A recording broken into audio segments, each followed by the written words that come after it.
Olá! Hoje eu vou mostrar para vocês as leituras que eu concluí em dezembro de 2017.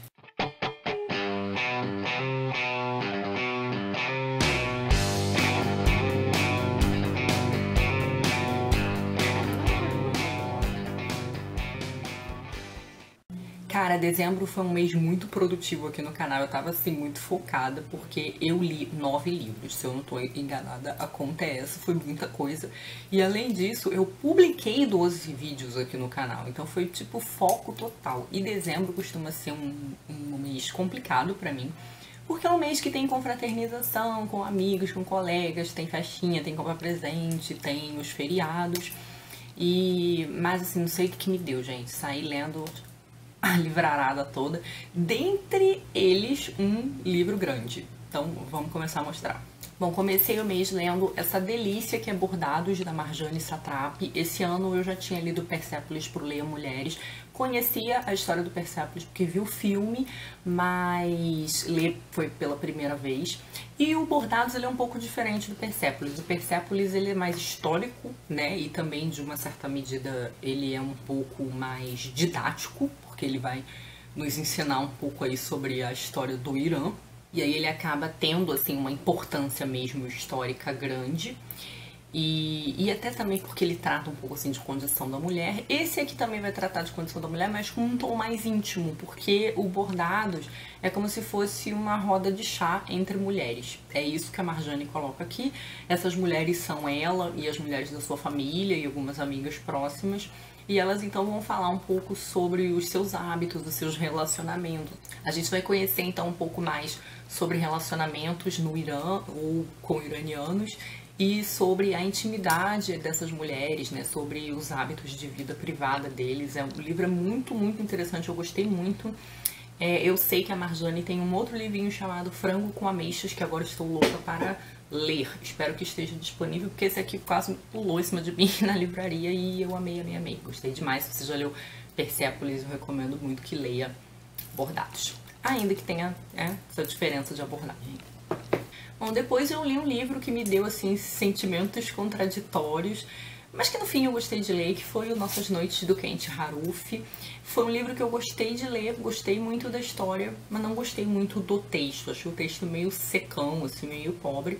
Mas é uma história de relacionamento entre septuagenários e que não é um relacionamento também muito comum. Esse livro já está resenhado aqui no canal e eu acho que ele trata de assuntos interessantes. Ele vai tratar sobre conflito de gerações, ele vai tratar de certos estigmas associados à terceira idade. E eu gosto muito desses temas de discutir a vida das pessoas na terceira idade. Mas acabou ficando tudo ali um pouquinho superficial, né? Achei que o livro me deu menos do que eu esperava. E esse livro foi adaptado, né? Ele virou um filme que tá no Netflix. Um filme até bem bacana, um filme ok, um filme correto, que tem a Jane Fonda e o Robert Redford nos papéis principais. Então vou deixar a resenha do livro aqui embaixo. É um livro que, como eu falei, apesar da questão textual, eu gostei bastante de ter conhecido. Bom, depois eu li um livro espetacular sobre o qual já falei pra caramba aqui no Instagram, que foi o Laços, do Domenico Starnone. Esse autor italiano, né, tão associado a Helena Ferrante, mas que fez esse livraço aqui, um livro de crise, né, de crise num casamento, de separação e de reconciliação, de drama doméstico. E que livro maravilhoso. Já falei tanto que eu nem sei mais o que falar de diferente, assim. O Domênico tem um texto muito elegante, muito sofisticado e ele trabalha as tensões ali de um modo muito bom. As reflexões presentes no romance são muito boas, são muito consistentes, então eu gostei demais. Eu vou deixar a resenha aqui embaixo, porque, né, já resenhei, mas assim, livraço super indicado. Bom, depois eu li o Interrompidos, da Alê Mota, recebi esse livro da própria Alê. São microcontos ou nanocontos e eu gostei demais. A Alê é uma autora aqui do Rio. E os livros dela têm um quê, assim, de perscrutar a maldade na vida do homem, mas eles são bem humorados e sombrios. É complicado, assim, ao mesmo tempo que eles abordam o lado sombrio da vida do homem, eles também têm um quê de bem humorados, mas são contos muito curtinhos e que sempre terminam assim de um jeito meio né? E eu me lembro que na minha resenha eu tinha dito que o livro me soava um pouco como Nelson Rodrigues encontra Dalton Trevisan, né? O que eu acho uma coisa boa. E foi uma bela surpresa esse livro.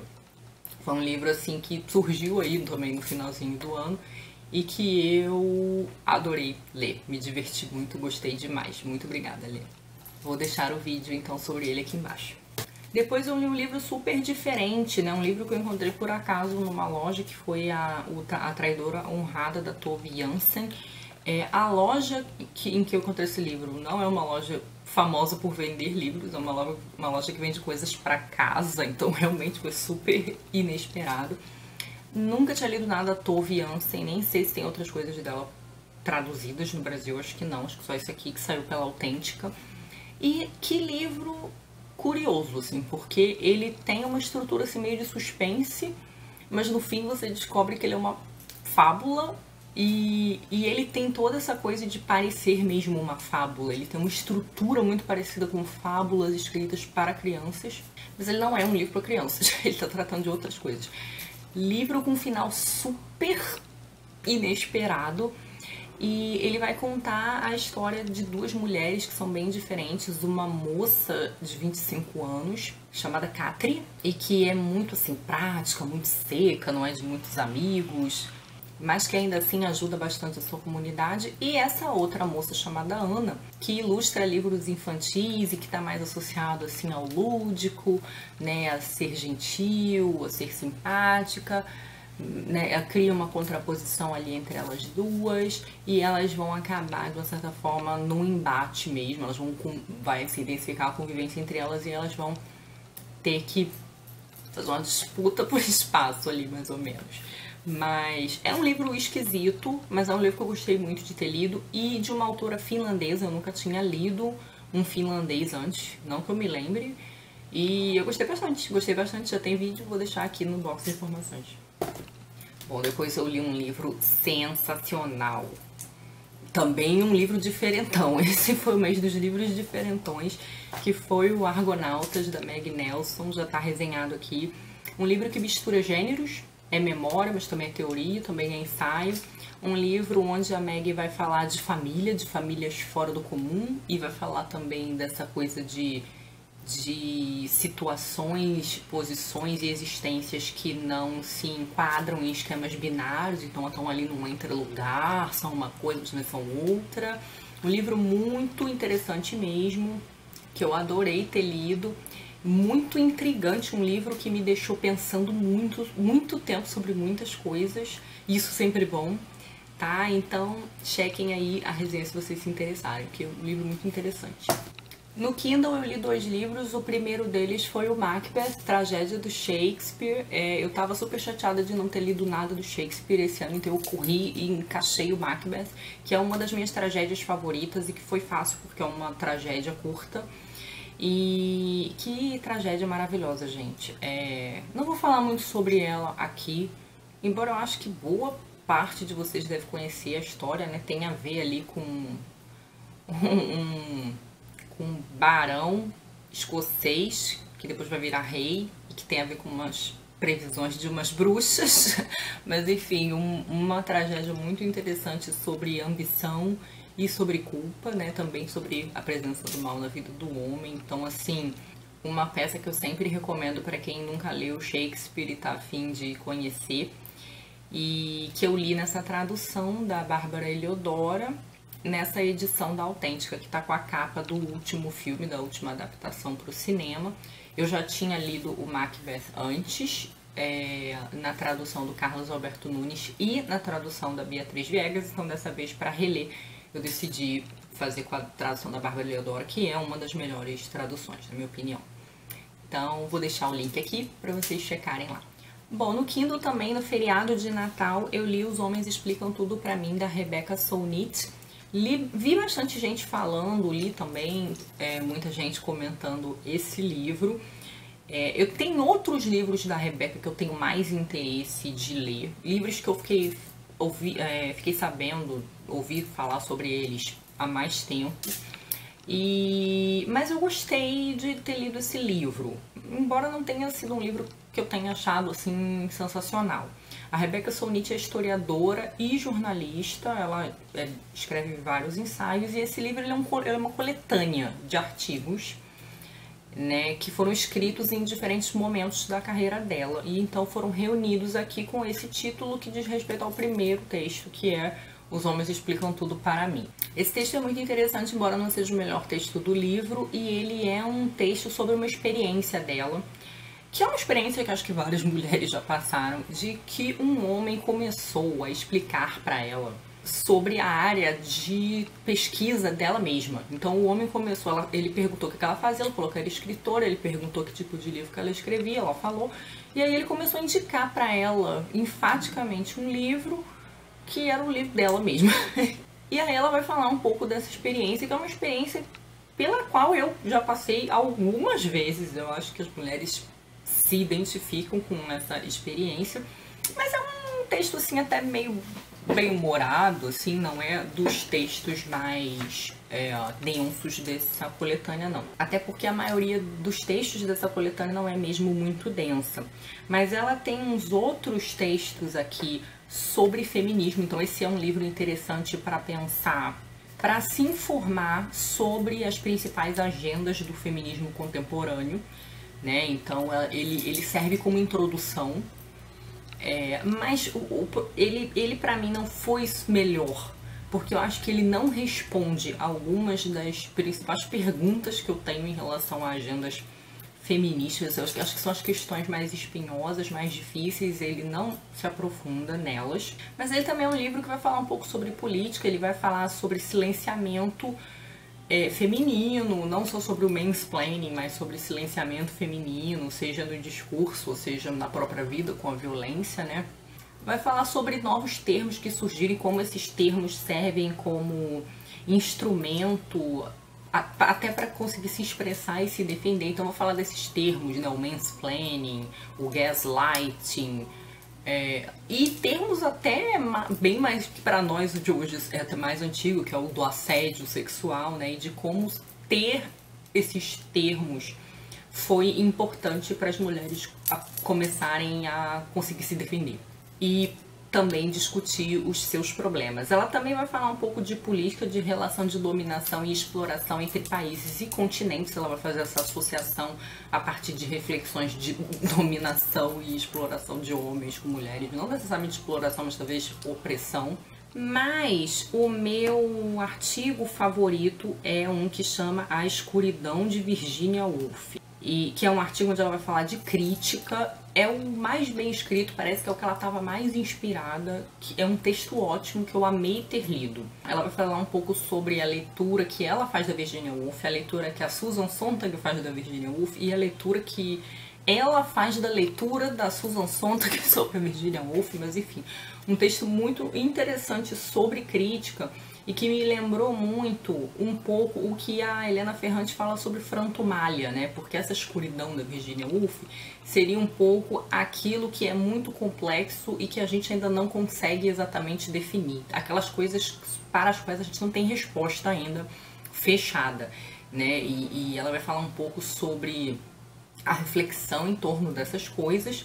E eu acho que isso tem bastante a ver com o que a Helena Ferrante chama de Frantumália, né? Então foi bom porque foi uma leitura que também me puxou outras leituras, consegui fazer uma rede de relações interessantes. Ela também tem um texto bem interessante sobre o mito de Cassandra, que é aquela coisa de dizer sempre que a mulher tá louca. Eu acho interessante a gente ler sobre essas coisas. Eu não tenho muita leitura de artigo, né, sobre isso, ou de ensaio. A gente vê muita discussão sobre isso na internet, né, ou em revistas, jornais, mas que é aquela coisa de desqualificar o discurso feminino, sempre dizendo que a mulher tá doida. E isso também é uma experiência muito comum. É bem desagradável você ser desqualificado enquanto interlocutor, né, e eu gostei muito dessas reflexões aqui, embora é o que eu tenha dito, o livro ele é um pouco irregular. Tem alguns textos melhores que outros, uns um pouquinho mais aprofundados do que outros, uns em que ela estava mais inspirada do que outros, mas é de modo geral um livro que eu gostei de ler.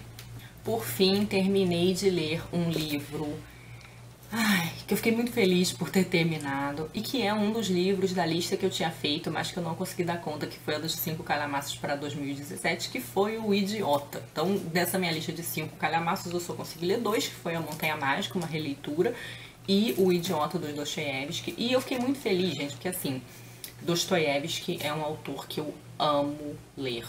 Sempre. Aquele autor que você acha tudo maravilhoso, profundo, é a minha relação com ele. E eu sei que o Dostoiévski tem um texto muito sui generis, assim. O texto dele é cansativo, é um texto que eu acho difícil de ler correndo, de ler rápido, não tem muita fluidez, não. O texto dele é uma montanha-russa de estilos, é uma montanha-russa de emoções. Tem muita coisa inverossímil na obra dele. Mas eu gosto muito dos personagens que o Dostoiévski cria. Eu gosto muito dos discursos que ele põe na boca dos personagens. Esse é um romance que tem muitos personagens e tem alguns momentos de discurso aqui. Páginas e páginas de discurso desses diálogos ou monólogos, né? Algo que já tinha no Irmãos Karamazov. E esse livro é um livro bem menor que os Irmãos Karamazov, né? Os Irmãos Karamazov têm quase... Os Irmãos Karamazov têm quase 1000 páginas, esse aqui tem 681, mas é um livro que ainda assim tem muitos personagens e vários discursos. E esse livro ele tem muitas coisas interessantes narrativamente falando, que eu vou deixar para resenha. Eu ainda não fiz a resenha, porque eu terminei de ler esse livro no dia 31 de dezembro, gente. Foi assim mesmo, 45 do segundo tempo. No dia 30, dei um gás, assim, eu tava acordando todo dia em dezembro de manhã para ler o livro antes de trabalhar, ou durante uma horinha, mas o Dostoiévski é um autor que me cansa. É um autor que eu amo, mas ele me cansa. Não é um autor que eu consigo ler, assim, super não. Sem contar que esse livro é grande, né? A página é grande, então o tempo de leitura já é diferente mesmo. Mas eu gostei demais, assim. Esperem, porque vai ter vídeo com certeza. Não sei se vai ter só um, se vai ter 2. Mas gostei muito, mais um livraço do Dostoiévski. Tô muito empolgada para fazer vídeo já. Aguardem.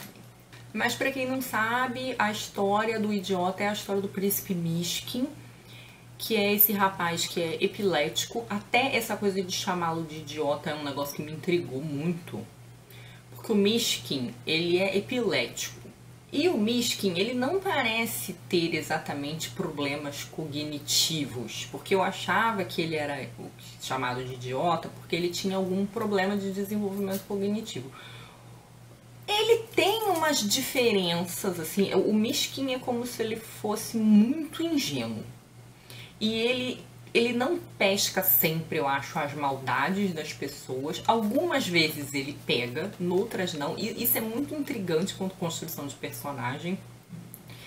E ele não consegue muito mentir, né? Ele é de uma bondade, assim, muito grande. Então, se as pessoas perguntam alguma coisa pra ele quase o tempo inteiro, ele é muito sincero. E isso acaba fazendo com que ele não tenha muita barreira, ele não tem muita defesa em relação às pessoas, né? E as pessoas se sentem, as pessoas oscilam muito na relação com ele, né? Elas oscilam muito entre uma admiração grande por essa coisa de ser muito sincero, ingênuo e bondoso, e um outro polo que é o de uma certa maldade, crueldade com ele mesmo, né? O Mishkin muitas vezes é explorado, é manipulado, é humilhado publicamente. Então, assim, a gente fica bem pé da vida com vários personagens aqui. Mas, assim, tendo lido já alguma coisinha do Dostoiévski, assim, a gente percebe os projetos. O Dostoiévski tinha uns projetos de discussão muito específicos na sua obra, né? Sobre o que seria o verdadeiro cristianismo, né, como ele seria possível, qual o papel da Rússia nessa propagação desse cristianismo ideal dele. Então Dostoiévski está sempre pensando sobre maldade, né, a maldade e pecado e fraqueza. Então os personagens dele são sempre muito reféns das próprias fraquezas, né? E esse aqui, como um livro tem muitos personagens, tem uma série variada de fraquezas descritas aqui. E aqui na contracapa ele diz que o Mishkin é uma mescla de Cristo com Dom Quixote, né? E eu não sei se o Dom Quixote me ocorreria assim imediatamente, embora o Dom Quixote seja citado na obra, mas o Mishkin ele tem, então sim, essa coisa de... ele parece uma pessoa impossível, né? Uma pessoa que seja tão ingênua, tão verdadeira, tão sincera, né? Com uma capacidade tão imensa de perdoar. É um personagem, né, que parece impossível. E então, apesar de todas essas coisas mais ou menos inverossímeis do livro, assim, né, ele ainda é um livro que me pega muito pelos diálogos, pelas relações que o Dostoiévski põe entre os personagens. Eu gosto muito dessa abordagem da fraqueza, né, humana, de como o ser humano é refém dessas suas fraquezas. E de como o Dostoiévski sempre coloca os personagens nesse embate entre o ideal de vida, de postura e de moral que esses personagens têm e aquilo que eles conseguem ser. Eu acho que esse é o grande dilema do ser humano. Eu acho que é por isso que Dostoiévski me sensibiliza tanto, né, nos seus livros. Mas, com certeza, um livro que eu amei ler. Bom, gente, foram essas as leituras de dezembro. Foi um mês muito bom, um mês com muita leitura e ótimos livros. Me digam aí como vocês terminaram o seu 2017, quais foram as últimas leituras de vocês. E me digam se vocês leram alguns desses livros e o que vocês acharam. Beijinhos e até a próxima. Tchau!